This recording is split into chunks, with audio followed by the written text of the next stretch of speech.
Chers auditeurs de Mincir Stop à la torture, bonjour. Donc, je suis aujourd'hui à Nantes avec Rosemarie Richon. Donc, bonjour Rosemarie. Bonjour, bonjour à tous. Alors Rosemarie, donc, tu es écrivain, tu es fondatrice de la méthode qui s'appelle Réconciligne, Oui. Et tu es également naturopathe et réflexologue. Oui. Et quoi encore? Qu'est-ce que j'ajoute? Et maman. Et maman, oui, Dodo. tout à fait. Donc tu gères tout ça en fait, tout ça c'est un peu la résultante de ton parcours de vie, puisque, alors tu vas me dire si je me trompe, mais ta méthode Réconciligne, c'est une méthode qui accompagne les femmes dans la perte de poids à s'assumer pleinement en fait. Oui, alors à se réconcilier avec, avec leur corps, avec leur tête, avec leur cœur, pour pouvoir d'abord être dans l'acceptation de ce qu'elles sont à l'instant où elles veulent commencer à mincir, parce que sans quoi ça débute jamais vraiment, et puis amener un vrai changement dans leur vie, parce que en fait, souvent la minceur c'est l'objectif, mais derrière cet objectif il y a des objectifs plus grands. Et dans la réalisation de soi, et c'est vraiment là que j'ai envie de les emmener, dans cette métamorphose. Et c'est donc c'est ces clés que tu retranscris, donc voilà, Rosemarie Richon est l'auteur du livre Des clés pour l'amour de soi, donc c'est à la fois ton parcours personnel et ces clés que tu transmets dans cet ouvrage. C'est une partie des clés, parce que le livre a été écrit il y a quelques années, donc il y a encore plein de choses qui ont évolué, et plein de nouvelles clés que j'ai essayées, et faites essayer à mes clientes, mais en tout cas c'est la philosophie, oui. D'accord. Alors moi j'aimerais qu'on commence, il y a une petite phrase qui m'avait, voilà, que j'ai notée, tu vois, j'ai mis plein de petits post-it. Alors à mon sens, si on n'a pas d'amour de soi, on peut bien essayer toutes les méthodes de la Terre, à un moment donné, on sera rattrapé par ce manque. Alors pour moi c'est une évidence, c'est quelque chose à quoi se heurtent beaucoup les personnes qui veulent mincir, parce que effectivement on va dire qu'aller vers une forme de santé du corps et puis d'esthétisme du corps, c'est ce qu'il y a de mieux pour elles, et pourtant il y a quelque chose à un moment donné qui va les rattraper, qui va les faire trébucher, qui va faire qu'elles vont faire quelque chose qui va être négatif pour elles. D'accord. Et l'estime de soi, c'est ce qui fait toute la différence. C'est-à-dire qu'à un moment donné, on fait des vrais choix positifs tout le temps, et on sait être à l'écoute de ses émotions autrement qu'en mangeant. Donc tu veux dire, on apprend, donc on mène son objectif de perte de poids, et à côté de ça, il y a tous les besoins du corps émotionnel et mental qui rentrent en jeu. C'est clair, parce que si on n'est pas à l'écoute de soi, on va réussir sur un temps, alors suivant la force du mental, on va réussir sur 3 jours, 3 mois, 6 mois, 3 ans, mais en se contraignant. Et pour moi, la contrainte, bien sûr qu'il faut toucher à l'assiette pour mincir, mais ça ne se fait pas par la contrainte, ça se fait par le choix de ce qu'il y a de mieux pour soi. Et le choix de ce qu'il y a de mieux pour soi, il faut commencer par l'amour de soi. Voilà. On va parler d'un beau sujet aujourd'hui. Alors comment on commence par s'aimer? Parce que tu dis, l'amour de soi, c'est pas de l'égoïsme. Ah non, c'est tout le contraire, c'est même très altruiste l'amour de soi, parce que si vous vous aimez correctement, vous allez pouvoir donner aux autres correctement aussi. Quand on ne s'aime pas, c'est un petit peu comme si on voulait servir à boire à ses proches, aux gens qu'on aime, mais qu'on n'avait pas rempli le guichet d'abord, la bouteille. Et donc il faut d'abord remplir sa propre bouteille, boire, servir les autres bien évidemment, et quand la bouteille commence à se vider, on la re-remplit avant de continuer à servir les autres, sans quoi on finit par... sans quoi ça ne fonctionne pas. Donc c'est vraiment prendre soin de ses besoins en priorité. En priorité. D'accord. Et c'est vrai qu'il y a souvent les femmes, je travaille beaucoup avec les femmes en surpoids, on se soucie de l'autre beaucoup. Elles sont souvent très généreuses. Tout à fait. Mais si elles sont épuisées, vidées, eh bien elles compensent souvent avec de la nourriture ce vide intérieur.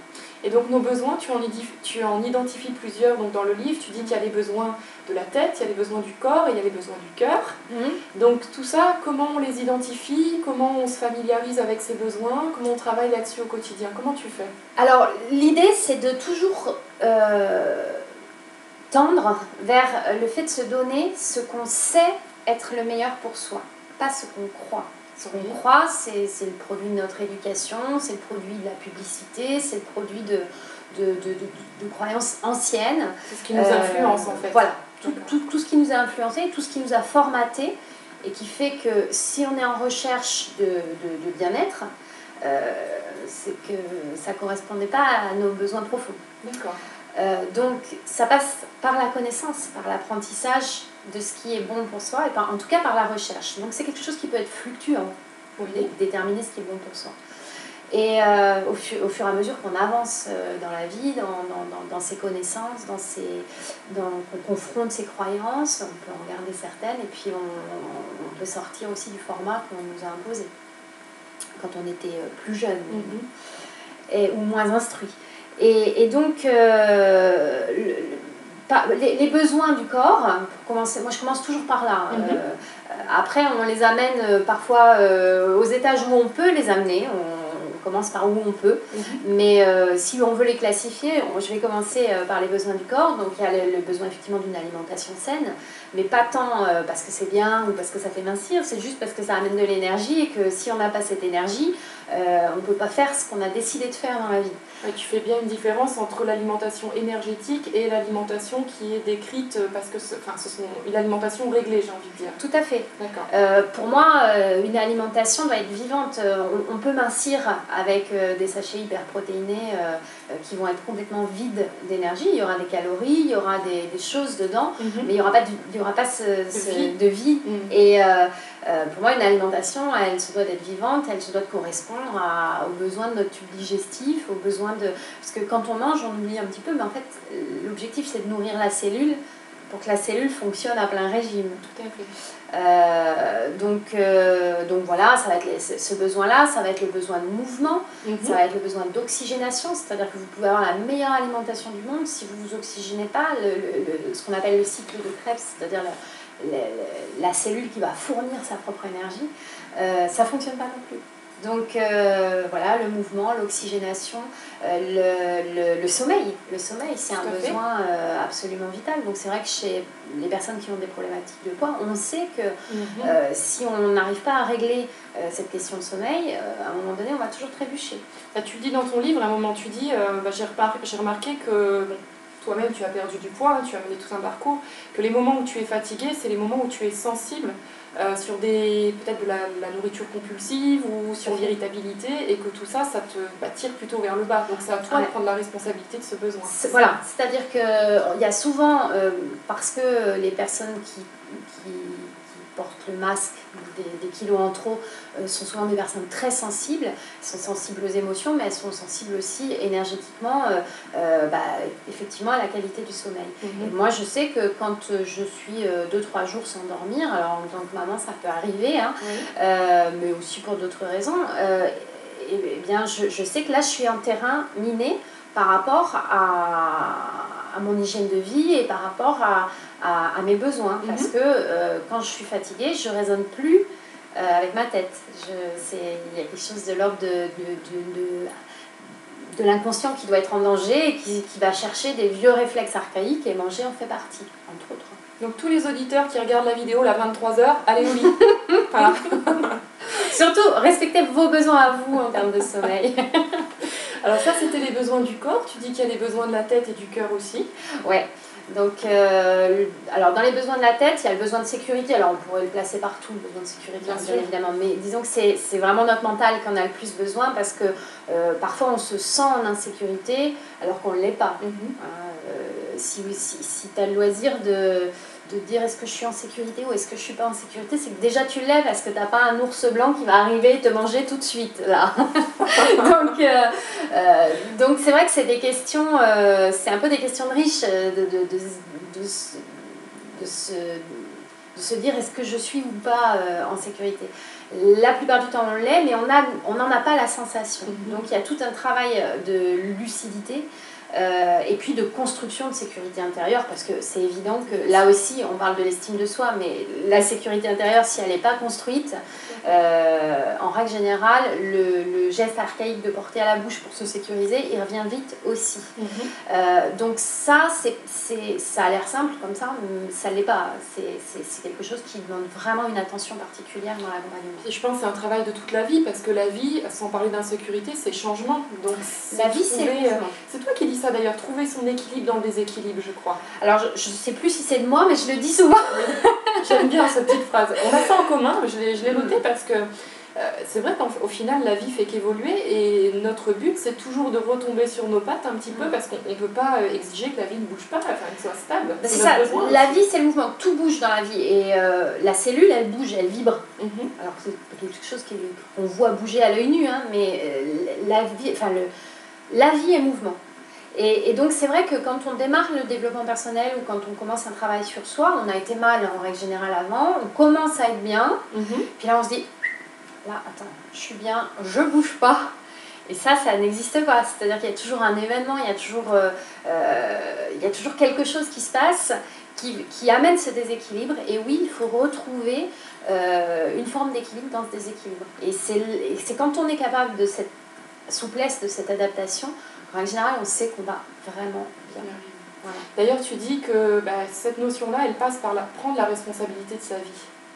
Et toi, je crois que 2 fois tu as choisi la vie. Il y a eu à ta naissance, parce que on va en parler tout à l'heure, tu dis que c'est le bébé qui déclenche l'accouchement. Ouais. Et puis un deuxième épisode qui t'est arrivé dans ta vie, parce qu'il y a eu beaucoup de souffrance, et il y a un moment tu as eu le choix, et quand tu as dit non, la mort, j'en veux pas, je vais m'ouvrir à la vie. Est-ce que tu peux me parler un petit peu de ça ? Oui, j'avais fait une promesse à mon grand-père à l'âge de 5 ans. Alors c'est un petit peu bizarre, ça peut vous sembler un petit peu bizarre, mais en fait, il y avait un voisin de mon grand-père qui s'était suicidé, un jeune. Et j'étais là ce jour-là, on était là avec mon frère. Et bizarrement, il n'y a qu'à moi qui l'a demandé, donc ça peut être une forme d'instinct. Suite peut-être à des questionnements que j'ai eus, je ne me souviens pas très très bien. En revanche, je me souviens vraiment qu'il m'ait fait promettre de ne jamais faire ça. Et donc, un jour, dans mon âge de jeune adulte, après une grosse déception amoureuse, j'ai eu vraiment envie de passer à l'acte et de me suicider. Et au moment où j'étais au volant de ma voiture, j'allais donner le coup de volant, je me suis entendue promettre, quoi. Et donc j'ai arrêté la voiture. Et pendant des années, ça a duré des années, j'avais le portrait de mon grand-père et je passais devant lui comme ça, je disais ouais super, ok, je suis là, ok, je fais quoi ? Je fais quoi avec ça ? Mais j'avais cette contrainte de me dire, de toute façon j'ai pas le choix, il faut que je suis là. Donc puisque je me donne pas le choix que de ne pas être là, il faut que je trouve les meilleures solutions possibles pour que ça se passe bien. Et ça a été ma quête et ça l'est toujours. De jamais être dans l'inconfort, jamais accepter l'inconfort. Et encore aujourd'hui, comme la vie c'est le mouvement, il m'arrive d'avoir des inconforts. Et quand ces inconforts durent plus de 3 jours, je me mets en quête d'une solution absolument. Et c'est ce qui fait que je vais bien aujourd'hui. Oui, tu as choisi la vie et dans les meilleures conditions possibles, ça tu le dis. Voilà, c'est clair. Ok. Et puis justement, tu disais on choisit tous la vie aussi, parce que prendre la responsabilité de sa vie, tu le décris dès le moment de la naissance. Alors, moi je te laisse le raconter parce que j'adore. Qu'est-ce qui se passe au moment de la naissance ? En fait, quand je parlais de l'intérêt d'avoir de la connaissance, pour moi ça a été un intérêt vital aussi. Parce que quand j'ai commencé à apprendre la physiologie pour mon métier de naturopathe, je me suis rendu compte que c'était l'enfant, le fœtus à l'intérieur du ventre de sa mère, qui déclenchait la sécrétion d'ocytocine pour déclencher l'accouchement. Pour venir à la vie. Pour venir au monde. Et donc ça veut dire que, alors bien sûr c'est un acte inconscient, on est bien d'accord, mais que du plus profond de nos cellules, on décide, dans des conditions normales d'accouchement, de choisir la vie. C'est-à-dire qu'on décide du plus profond de nos cellules, alors qu'on est bien douillé dans le ventre de sa mère, au chaud, nourri, logé, blanchi, on décide d'aller voir ce qu'il y a de l'autre côté en ne sachant pas si ça va continuer.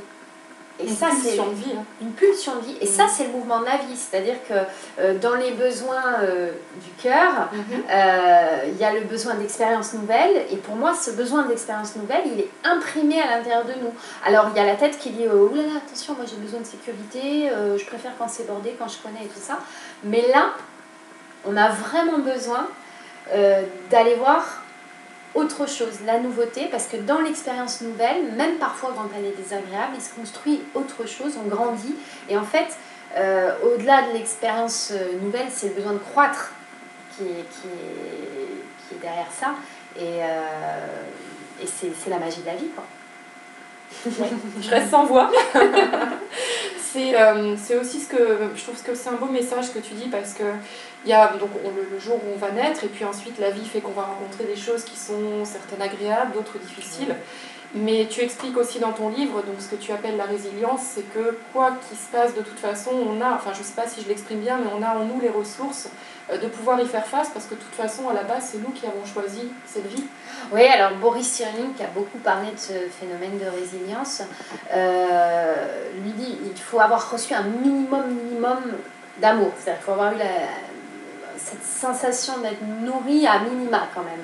Mais on va dire que 99% des gens ont eu ce minimum, même si c'est très très peu, ce minimum sur lequel ils peuvent retricoter quelque chose de l'ordre de la construction. Alors, c'est des constructions souvent, comment dire,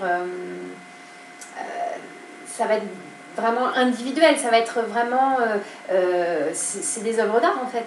C'est-à-dire qu'on est dans la singularité, c'est-à-dire qu'on va se construire avec des bleus, des bosses, mais au final, si on arrive à retricoter avec de l'amour, eh bien, ça peut donner quelque chose de très beau. Et Boris Cyrulnik en est l'exemple, hein, parce qu'il a quand même vu ses parents être déportés, on lui a demandé de se cacher, de cacher son nom, son identité.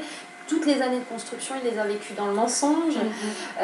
Et aujourd'hui, c'est quelqu'un qui fait du bien au monde. Alors, il est peut-être pas, je le connais pas personnellement, il le dit lui-même qu'il n'est pas toujours youpi tralala, mais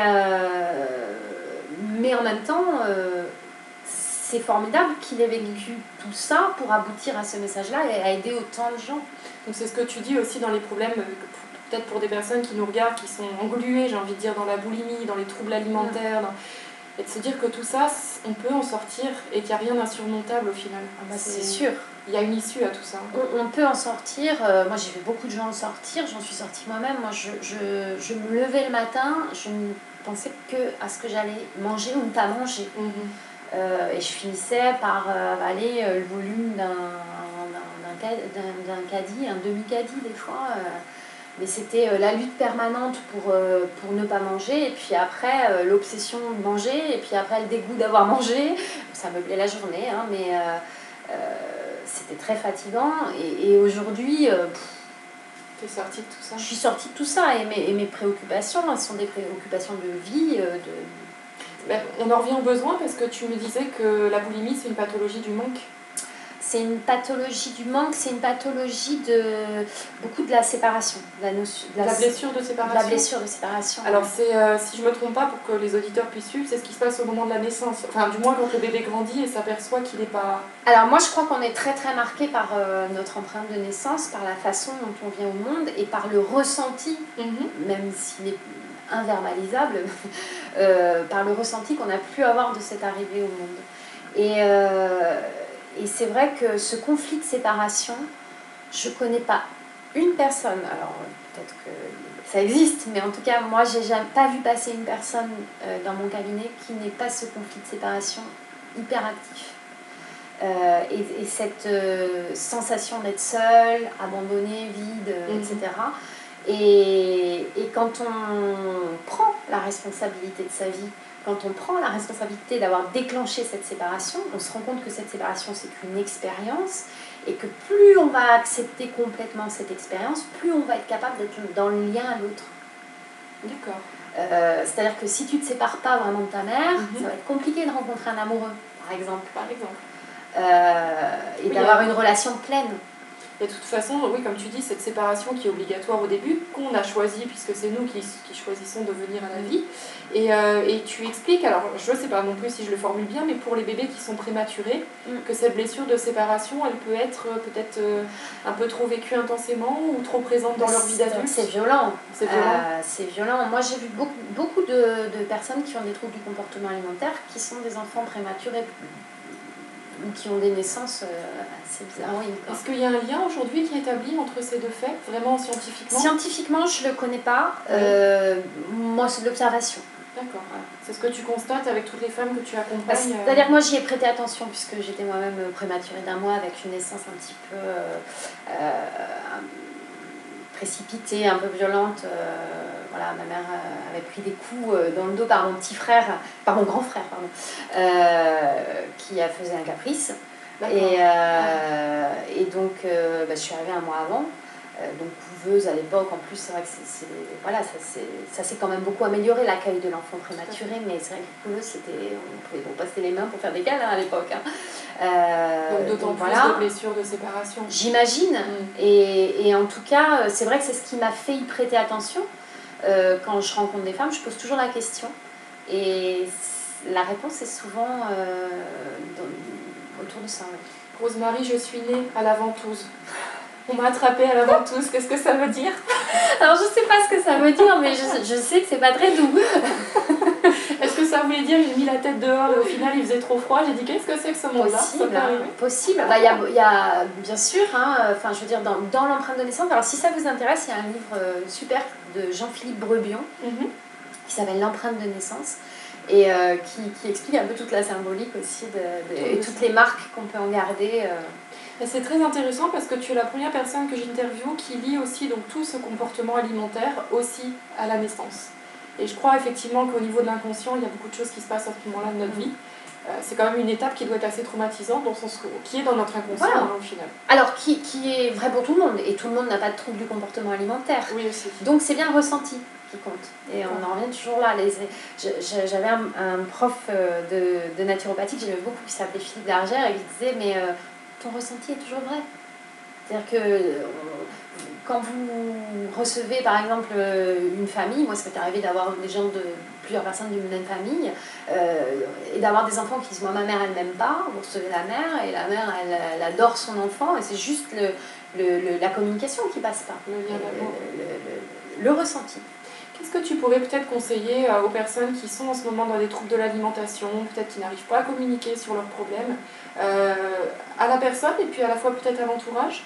Qu'est-ce que tu conseilles pour les aider à sortir de la boulimie ou des troubles du comportement? Alors moi, ce qui m'a beaucoup aidé, c'est de lire des parcours inspirants, de gens qui ont réussi à sortir pas forcément que de la boulimie. Ça, c'est vrai que c'est quelque chose qui fait du bien, et ça permet aussi de se mettre dans le mimétisme. C'est-à-dire que tant qu'on ne sait pas comment faire, moi j'ai toujours appris à imiter les gens qui réussissaient. Et puis finalement, ça devient une deuxième nature. Donc oui, lire, c'est quelque chose qui peut être très nourrissant. Et moi, mon premier pas dans la résilience, ça a été un livre de Catherine Ben Saïd, qui s'appelle Aime-toi, la vie t'aimera. Donc on est vraiment dans la même idée, de métamorphose et puis de prise en main de sa vie, quoi. Et c'est un livre, je me souviens plus ce qu'il y a dedans, mais j'ai pleuré toute la nuit en le lisant, et je sais que ça a été le premier pas vers le changement, donc peut-être ça. Et puis oser dire aussi, parce qu'en fait moi je me suis aperçue quand j'ai commencé à parler de mon symptôme, pour moi c'était une horreur. C'était l'horreur absolue, il n'y avait pas plus honteux, pas plus... Puis quand j'en parlais aux gens, ils disaient « Ah ouais, ah mince, c'est embêtant, enfin, tu vois ». Il y avait le décalage entre la vision des gens qui disaient « Bah oui, c'est une maladie, enfin voilà », et puis en plus c'est une maladie qui fait mal surtout à toi quand même. Hein. Ça peut être différent d'autres addictions comme l'alcoolisme qui va beaucoup plus éclabousser. Mais et entre ma vision des choses et le retour que j'en avais des gens, quand j'ai commencé à en parler, je me suis dit ah ouais d'accord. Il y a un décalage total. Il y a un décalage complet. Ouais. Et puis c'est vrai que le fait d'en parler, ça permet aussi d'être aiguillé parfois. Et comment on parle de ça? On commence par quoi? On dit voilà, j'ai un problème avec l'alimentation. Est-ce qu'on parle de problème? Est-ce qu'on parle comment? De toute façon, à part chez les boulimiques vomisseuses où ça va pas se voir et où ça peut durer quand même assez longtemps. Quand on a un problème avec l'alimentation, de près ou de loin, ça finit par se voir quand même. Donc les gens sont assez rarement surpris, quoi. Donc oui, ça peut être... Alors après, c'est vrai que moi, je conseille souvent des interlocuteurs qui ont vécu le problème. C'est-à-dire quand vous savez que soit un thérapeute, soit même une personne qui s'en est sortie a vécu le problème, elle va être beaucoup plus à l'écoute, et puis surtout, elle va vous voir venir et elle va pouvoir vous aider dans ce dialogue-là. Parce que c'est vrai que moi, pour avoir rencontré pas mal de gens à l'époque où je cherchais des solutions, quand vous allez voir un psychiatre et qu'il vous donne du Prozac, c'est bien.